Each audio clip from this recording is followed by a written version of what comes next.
जियो news clock के लिए ताउन किया है नीम, यूकलिप्टस और पुदीने वाला कोलगेट हर्बल। दांत मसूड़े सेहतमंद बनाए। मजबूत दांत सेहतमंद मसूड़े naturally.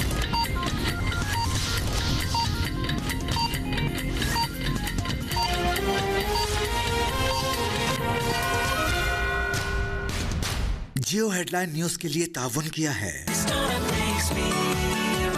New Peak Feast Smile Triple Chocolate Donut.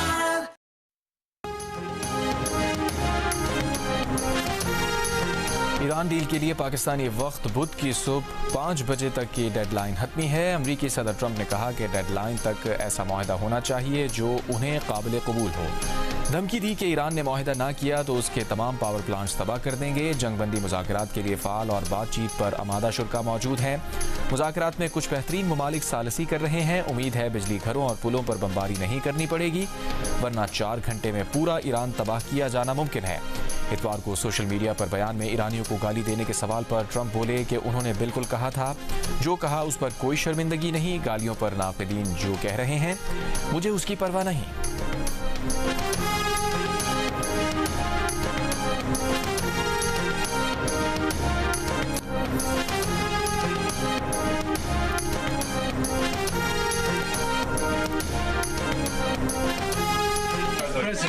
You called yesterday in your Truth Social. You called the Iranians crazy bastards. True.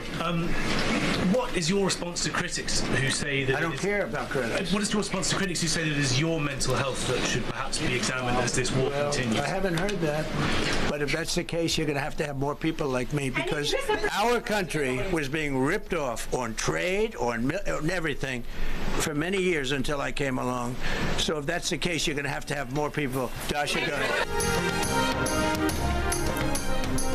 ईरानी आला मुश्तरका फौजी कमान ने अमरीकी सदर ट्रंप की धमकियां वहम पर मबनी करार दे दी। बयान में कहा, ट्रंप की धमकियां मशरक़ वस्ता में अमरीका की ज़िल्लत और रुसवाई की तलाफी नहीं कर सकती। अमरीका के वज़ीर दाखिला ने कहा, ईरान के वज़ीर दाखिला ने कहा कि मुल्क भर से 1 करोड़ 20 लाख अफराद ने अमरीका और इसराइल के खिलाफ लड़ने के लिए खुद को रजिस्टर्ड करा दिया है।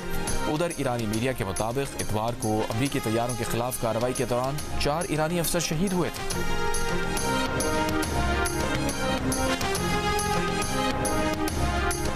इसराइली फ़ौज के आज सुबह सवेरे तेहरान समेत ईरान के मुख्तलिफ इलाकों में इंफ्रास्ट्रक्चर पर हमले, तेहरान के रहायशी इलाकों पर बमबारी, ईरान के इसराइल पर जवाबी मिसाइल हमले। फौरी तौर पर किसी नुकसान की इत्तला नहीं मिली।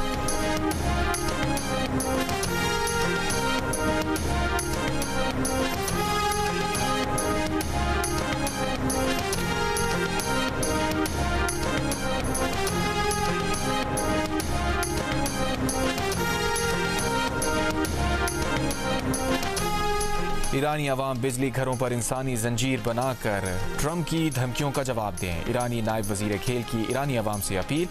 पाकिस्तानी वक्त के मुताबिक आज दोपहर 3:30 बजे जमा होने का ऐलान। कहा, हम ये कहने के लिए हाथ जोड़ कर खड़े होंगे कि अवामी इंफ्रास्ट्रक्चर पर हमला जुर्म है।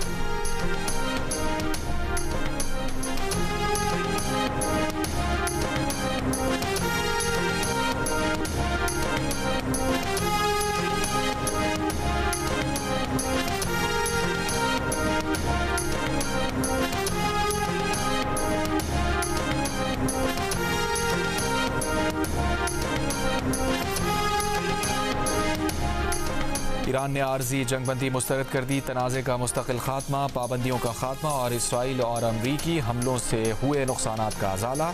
ईरान ने अमरीकी तजावीज़ पर अपना रद्द अमल पाकिस्तान को भिजवा दिया। ईरानी मीडिया के मुताबिक 10 निकाती जवाब में आपना हुर्मुज़ से महफूज गुजरगाह के लिए ज़ाब्ता कार भी शामिल है। उधर ईरान के वज़ीर ख़ारजा अब्बास अराग़ची ने कहा है कि ईरान आर्जी जंगबंदी के बदले अपना हुर्मुज़ खोलने और डेडलाइन कबूल करने से इनकार करता है। अमरीकी हमलों पर ईरान का जवाब खित्ते तक महदूद नहीं रहेगा।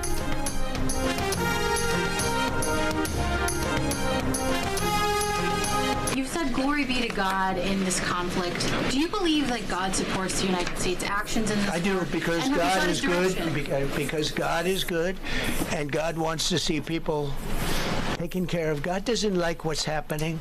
I don't like what's happening. Everyone says I don't enjoy this. I don't enjoy. और क्या आप समझते हैं ईरान के खिलाफ जंग में खुदा अमरीका की मदद कर रहा है? ट्रंप से सहाफ़ी का सवाल। ट्रंप ने कहा वो ऐसा ही समझते हैं। बोले खुदा अच्छा है और चाहता है कि लोगों का ख्याल रखा जाए।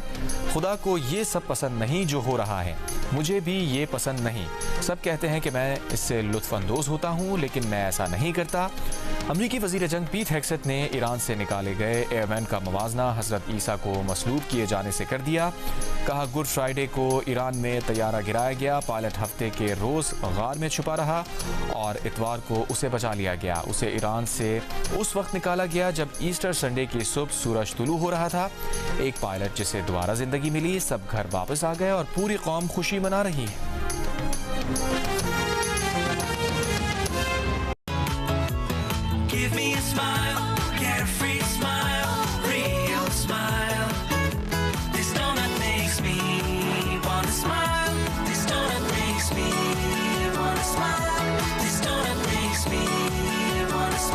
New Peak Feet Smile. Triple chocolate donut. अस्सलामुअलैकुम। जियो न्यूज़ के साथ मैं हूँ हाफिज़ मोहम्मद अवैस। हेडलाइंस आप जान चुके हैं। सबसे पहले आपको बताएं, ईरान डील के लिए पाकिस्तानी वक्त बुध की सुबह 5 बजे तक की डेडलाइन हतमी है। अमरीकी सदर ट्रंप ने कहा है कि डेडलाइन तक ऐसा मुआहदा होना चाहिए जो उन्हें काबिल कबूल हो। धमकी दी कि ईरान ने मुआहदा ना किया तो उसके तमाम पावर प्लांट्स तबाह कर देंगे। बोले ईरान में नए रहनुमाओं के साथ मुज़ाकरात ठीक चल रहे हैं। बातचीत में स्टीव विटकॉफ, जेरेड कुशनर और JD वैंस शामिल हैं। ईरान जंगबंदी मुज़ाकरात के लिए फ़ाल और बातचीत पर आमादा शुरका मौजूद हैं। मुज़ाकरात में कुछ बेहतरीन ममालिक सालसी कर रहे हैं। उम्मीद है बिजली घरों और पुलों पर बमबारी नहीं करनी पड़ेगी, वरना 4 घंटे में पूरा ईरान तबाह किया जाना मुमकिन है और ये अगली शब भी हो सकता है। प्रेस कॉन्फ्रेंस में उन्होंने कहा कि पिछली मरतबा हम डील के करीब थे, मगर विटकॉफ, कुशनर और JD वैंस ने बताया कि उन्होंने डील तोड़ दी है। उस पर मैंने 45 मिनटों में हुक्म दिया कि ईरान का सबसे बड़ा पुल तबाह कर दें और वो पुल 10 मिनट में तबाह हो गया। अगर हमने ईरान का इंफ्रास्ट्रक्चर तबाह कर दिया तो उसे बहाल करने में ईरान को 100 साल लगेंगे। अगर हमने ईरान को इस वक्त छोड़ भी दिया तो उन्हें इंफ्रास्ट्रक्चर बहाली में 20 साल लगेंगे। जंगबंदी हो जाए तो ईरानी अवाम को हुकूमत के खिलाफ दोबारा खड़ा होना चाहिए। Very historic. This is a rescue that's very historic. It'll go down in the books. Late Thursday night, an American F-15 fighter jet went down deep inside enemy territory in Iran while participating in Operation Epic Fury, where we're doing unbelievably well, well at a level that nobody's ever seen before. The entire country can be taken out in one night, and that night might be tomorrow night. अमरीकी सदर Donald Trump ने कहा है कि उन्हें अपनी social media post में ईरानियों को जो कहा उस पर कोई शर्मिंदगी नहीं। नाक़िदीन जो भी कह रहे हैं उसकी परवाह नहीं। President, you called yesterday in your Truth Social, you called the Iranians crazy bastards. True. What is your response to critics who say that I don't care about critics. What is your response to critics who say that it is your mental health that should perhaps be examined as this war continues? I haven't heard that, but if that's the case, you're going to have more people like me, because our country was being ripped off on trade, on everything, for many years until I came along. So if that's the case, you're going to have more people. Dasha, go ahead. Dasha, go. You said that very little is off limits in Iran as far as targeting, including power plants, bridges. You've mentioned those. Very little is off limits. Are there certain kinds of civilian targets, though? I'm thinking schools, I don't want to tell you that. I don't want to tell you that. We have a plan, because of the power of our military, where every bridge in Iran will be decimated by 12 o'clock tomorrow night, where every power plant in Iran will be out of business, burning, exploding, and never to be used again. I mean, complete demolition by 12 o'clock. And it'll happen over a period of 4 hours if we wanted to. We don't want that to happen. We may even get involved with helping them rebuild their nation. And you know what? If that's the case, the last thing we want to do is start with power plants, which are among the most expensive thing, and bridges. Headlines आपने जानी, update करेंगे। Florida के governor Ron DeSantis ने रियासत में शरिया कानून और दहशतगर्द गिरोहों पर पाबंदी लगा दी। फ्लोरिडा के गवर्नर ने HB 1471 कानून पर दस्तखत कर दिए हैं, जिसके तहत ऐसे गैर मुल्की और मजहबी कवानीन बशमूल शरिया कानून जो कि आईनी हुकूक के मनाफी हों उन पर पाबंदी होगी। साथ ही फ्लोरिडा में फाल दहशतगर्द ग्रोहों के खिलाफ अवाम को तहफ़्फ़ुज़ दिया जा सकेगा। रॉन डिसेंटिस ने कहा कि कानून को बालातर रखने के लिए रियासत को एक लीगल सिस्टम के तहत रहना पड़ेगा। आइन ही रियासत का कानून होना चाहिए। गवर्नर ने कहा कि हमें अपने इदारों को ऐसे अफराद से महफूज करना होगा जो हमें नुकसान पहुंचाना चाहते हैं और हमारे तालीमी निज़ाम को उलटना चाहते हैं। मज़ीद खबरों और अपडेट्स के लिए देखते रहिए जियो न्यूज़।